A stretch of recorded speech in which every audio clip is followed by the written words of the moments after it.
Hello ನಮಸ್ಕಾರ ಎಲ್ಲರಿಗೂ. ಇವತ್ತಿನ ವಿಡಿಯೋದಕ್ಕೆ ನಿಮಗೆಲ್ಲರಿಗೂ ಸ್ವಾಗತ. ಇವತ್ತಿನ ವಿಡಿಯೋದಲ್ಲಿ ನಾನು ಒಂದು ಒಳ್ಳೆ ಬ್ರೇಕ್ಫಾಸ್ಟ್ ಮಾಡ್ತಾ ಇದ್ದೀನಿ. 10 ನಿಮಿಷದಲ್ಲಿ ನಿಮಗೆ ಈಸಿಯಾಗಿ ನೀವು ಮಾಡ್ಕೋಬೋದು ಆ ಥರ ಒಂದು ರೆಸಿಪಿಯನ್ನು ನಾನು ತೋರಿಸ್ತಾ ಇದ್ದೀನಿ. ತುಂಬಾ ಟೇಸ್ಟಿಯಾಗಿದೆ, ಹಾಗೆಯೇ ನೀವು ಮಾಡ್ಕೊಳ್ಳೋಕ್ಕೂ ತುಂಬಾ ಈಸಿಯಾಗಿದೆ.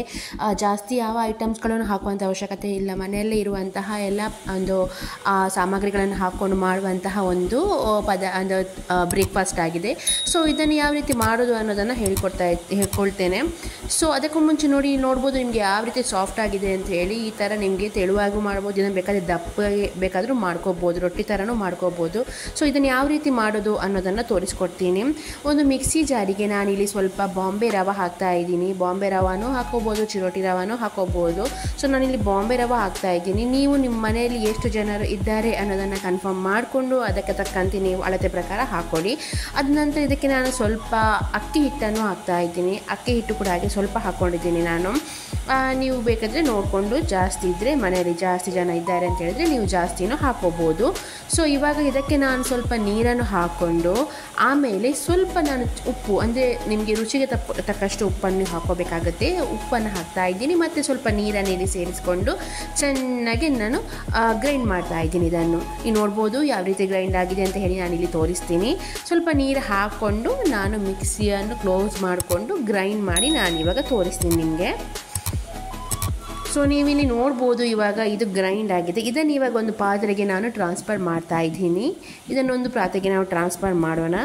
ನೀವು ಕನ್ಸಿಸ್ಟೆನ್ಸಿ ನೋಡ್ಕೊಳ್ಳಿ. ಸ್ವಲ್ಪ ದಪ್ಪಗೆ ಇದೆ ಅಂತ ಹೇಳಿದರೆ ನೀವು ದಪ್ಪಗೆ ಇಷ್ಟೇ ಸಾಕು ಅಂತ ಅನ್ನೋದಾದರೆ ಪರವಾಗಿಲ್ಲ.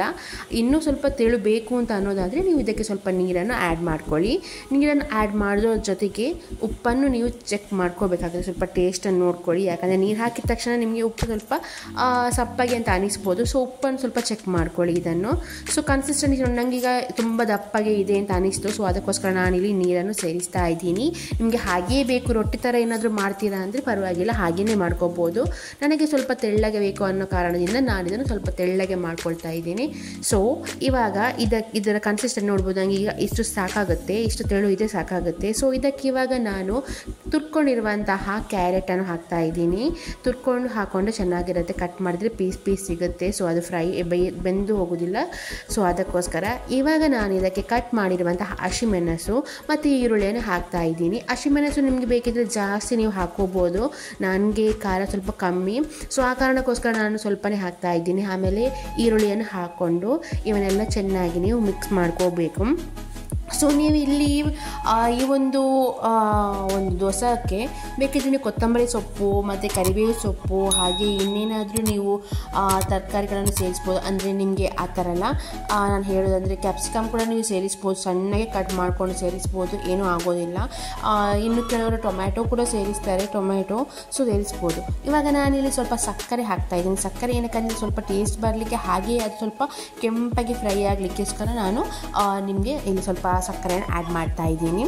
ಸೊ ಇವಾಗ ನಾನು ಒಂದು ಇದು ಪ್ಯಾನ್ ಇಟ್ಕೊಂಡಿದ್ದೀನಿ. ಇದು ಚೆನ್ನಾಗಿ ಬಿಸಿ ಆಗಬೇಕು. ನೀವು ಬೇಕಿದ್ರೆ ತುಪ್ಪ ಹಾಕಿನೂ ಅದನ್ನು ದೋಸೆನ ಫ್ರೈ ಮಾಡ್ಕೋಬೋದು, ಇಲ್ದಿದ್ದರೆ ತೆಂಗಿನೆಣ್ಣೆ ಹಾಕ್ಕೊಂಡು ನೀವು ಫ್ರೈ ಮಾಡ್ಕೋಬೋದು. ನಾನಿಲ್ಲಿ ಸ್ವಲ್ಪ ಎಣ್ಣೆ ಹಾಕ್ಕೊಂಡು ಹಿಟ್ಟನ್ನು ಹಾಕ್ತಾ ಇದ್ದೀನಿ. ಹಂಚು ಬಿಸಿ ಆಗಬೇಕು. ಬಿಸಿ ಆದ ನಂತರ ನಾನಿಲ್ಲಿ ದೋಸೆ ಹಾಕ್ತಾ ಇದ್ದೀನಿ. ಹಾಕ್ಕೊಂಡು ಮುಚ್ಚಿ ಇದನ್ನು ಬೇಯಿಸ್ಕೋಬೇಕಾಗುತ್ತೆ.